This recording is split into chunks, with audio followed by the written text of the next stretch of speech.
Hey,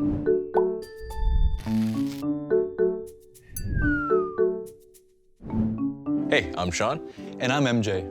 Remember last time how we were exploring the big idea of how God can work through unlikely people? Well, today we're going to explore the big idea of how God can work through unlikely situations. Totally. I remember a time when my friend invited me to his church, and I remember thinking it was huge and I wouldn't be able to connect. You know, people were dressing a lot more casual, and worship was just a lot different, and I didn't think it would be a place for me. And later on, I was in a season of growth, and I just needed something different. I wanted to grow in my faith, and I remember that church, and I went and visited it again and thought, hey, this is a place I think I could call home. And I have ever since. That's so awesome, man. I am so glad that you're here and that we're able to journey with one another. Yeah. Speaking of journeys, let's check out how God journeys with Joshua.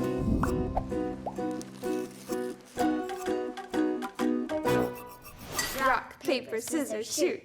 You won. One more time. Rock, paper, scissors, shoot. Yes. Oh, our friends are here. Okay, we're coming. Oh, I'll scooch out. Okay. Hi friends, my name's Paige. So one time I had just finished a piano recital and then my parents surprised me with the news that we were getting a puppy. And so a few weeks later we went to get her and I love her so much. You know, sometimes God uses really unlikely situations to help us learn something or to bring us closer to himself or to one another. And today's big idea is just that. God can work through unlikely situations. Today we're continuing in the book of Joshua. But just so you know where we are in God's story, let me just catch you up to speed. Joshua had to send 2 spies to go check out the city of Jericho, and they stayed with a woman named Rahab. Rahab was a very unlikely person to help the Israelite spies, mostly because she was known by the people in town as a woman who did things she shouldn't do. She lived a life that wasn't exactly her best, but Rahab did what she had to do in order to survive.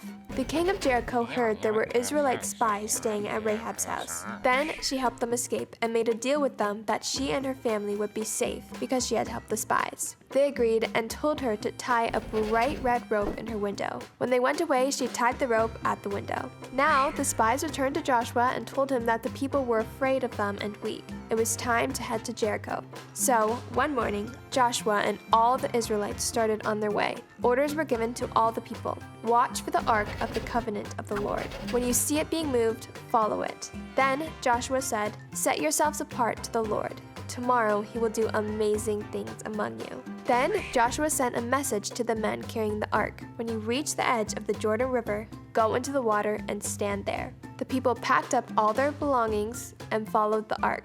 When the priests carrying the ark got to the edge of the Jordan River and their feet touched it, the water that had been flowing down the river stopped, and it piled up. The people were then able to cross the Jordan River toward Jericho. The priests carrying the ark stood in the middle of the river on dry ground until all of the Israelites had passed through.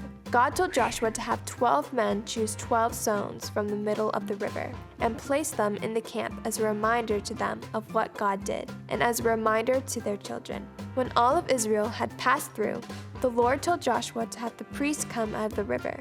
So Joshua told the priests to come up. As soon as they stepped out on dry ground, the water of the Jordan River began to flow again. They went on a little further and set up camp again. The kings in the surrounding lands heard how God had stopped the waters, and they were terrified of the Israelites because of it. At that time, God told Joshua to have a ceremony for the people to show that they were committed to God. Later, they celebrated the Passover feast to remember the way God brought them out of Egypt. Joshua was near Jericho, and he looked up and saw a man standing in front of him with a sword. Joshua asked him, "Are you on our side or on the side of our enemies?" Let's read the reply. "I am not on either side," he replied. "I have come as the commander of the Lord's army."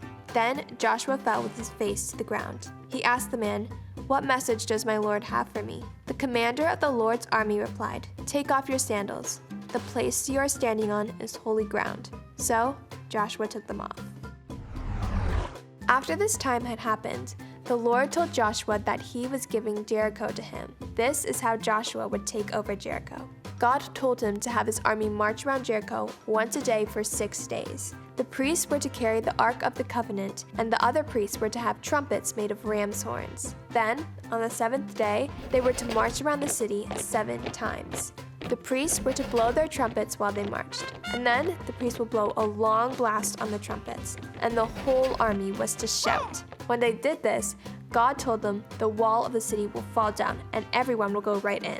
So Joshua told the people what to do. They followed all the instructions, and on the seventh day, as they went around the seventh time, the priests blew a long blast and all the people shouted. And sure enough, the walls came down. When they went into the city, they made sure to keep promise to Rahab. And they went in and got her and her family and took them out of the city. From that day on, Rahab lived with the Israelite people. And as we learned last time, she became part of the family tree of Jesus. God used kind of a strange way to take down the city walls, marching and shouting, but he did it this way to show that he is God and he is mighty.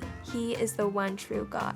This really shows us that God can work through unlikely situations. I'm sure no one ever thought that they could just walk around and a wall would fall down, but God set up a very unlikely situation to show that he is the one true God. He also worked through the strange and unlikely situation when the priest stepped into the water with the Ark of the Covenant, and all of the water moved so people could walk through the Jordan on dry land. God is super cool, and he does work through unlikely situations. And do you know what? I think he still does that today. A situation may look strange or difficult for us, but we can trust and know that God is at work in it as he works through his people, like me and you. Well, I'm Paige, I had a blast, and I'll talk to you soon. Quickly turn to the person next to you. And answer the following questions before the time runs out. Question time! In today's story, Joshua is near Jericho when he looks up and sees a burning bush, a cloud of smoke, or the commander of the Lord's army. God told Joshua to march around Jericho once a day for 6 days. Then, on the seventh day, they were to march around the city this many times: 8, 7, or 6. What other unlikely situations has God worked through? Try to name as many as you can.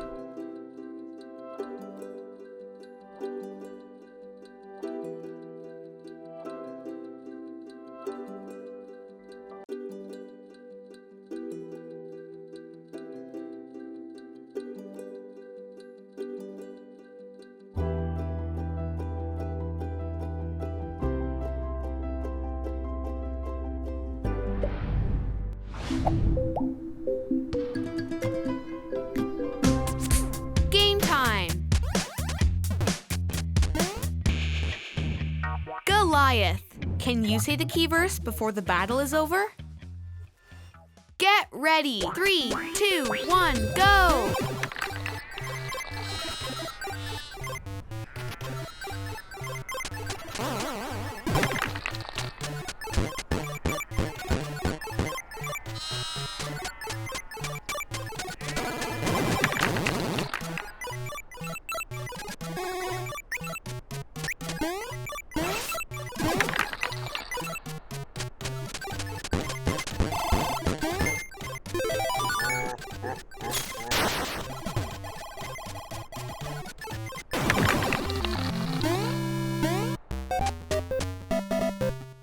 Say it with me. Here is what I am commanding you to do. Be strong and brave. Do not be afraid. Do not lose hope. I am the Lord your God. I will be with you everywhere you go. Joshua 1, verse 9. It's fairly common to use intimidation to get your opponent to back down or surrender. And I think the Israelites marching around Jericho must have been intimidating. But I don't think the people of Jericho simply thought the city walls would fall down because of that. Absolutely not. I think they're probably expecting fighting or acts of war, but instead God surprised them by using an unusual method to bring the walls down. Yeah, God often uses unexpected or even painful situations to work in our lives. Let's take a look at the story and see once again how God shows his love.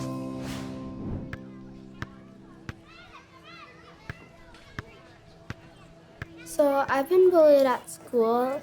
I felt sad, alone, and like no one really wanted to play with me, and I was picked last. It was just sad. My mom, she bought me a ball, and I've been using it a lot to throw it at the wall and catch it back. So yeah, that's what I've been doing. I started noticing she'd go up in her room right after school. She wasn't really wanting to share as much. Okay, what happened? And then when she was trying to go to sleep at night, the tears would come, and I could see that she was sad and something was bothering her. So I just kept trying to probe and understand what it was. Well, we went to go talk with my teacher, and she helped a little bit, and she kept an eye on the people that were bullying me, and it got a little better after that. I had heard about the meeting house before. I'd been once before many years ago, and I knew this was a place that would welcome her, and it had a great opportunity for the kids for her own age to start feeling welcome, and I thought that would be the best place for her, and so we started going there. As soon as I got to Kid Max, I'm like, are they gonna treat me the exact same way they did at my school? But they didn't. It was really fun, and I like listening to all the stories every week, and I love doing all the crafts. I have so many up inside my room. It's just been a great experience being there, and it's opened me to God. Immediately, she started learning about Jesus and that Jesus is with her, and I saw the spark come back. And she had the strength to be able to get through the days, and we would then start introducing prayer into our nightly routine. Knowing that Jesus was with us, that for me was the guidance I needed too, so I could then pray and help her and just guide us into, where our plan needed to be next. At church, I made a lot of new friends, and it's just so nice to know that people appreciate me for me and not for someone else. So to make Selene feel more comfortable at school and knowing that she had long days ahead of her, my husband and I would bring the dog in, and so Luna's a beautiful golden retriever, hard not to love. She just walks around. She's just so funny, and she's the friendliest dog that I've ever met. And we found that the kids really responded well to her, and so that made Selene feel a lot more comfortable knowing that other people were running towards where she belonged, and that connection for her, and started learning about other kids that had dogs, and she started being able to meet friends and talk to other kids all through the dog. Happy birthday. Happy birthday. Happy birthday to you.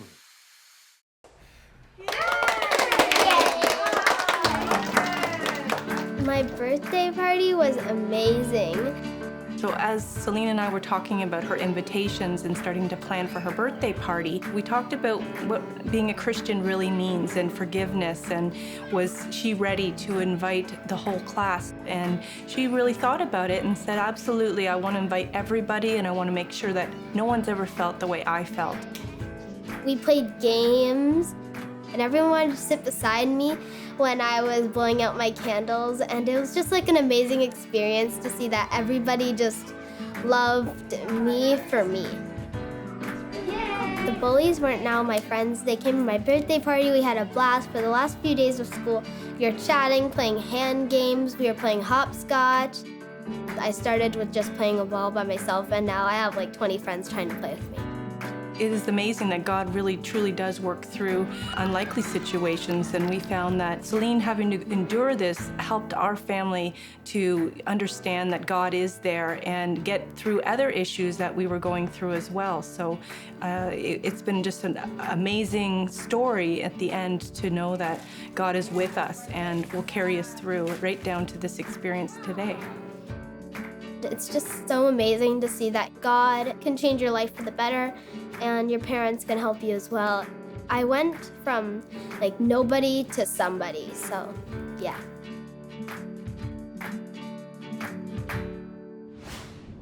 Selene went through a really tough time being bullied and excluded from many things at school. But what a win for her and her family as they found a church community who loved and accepted them.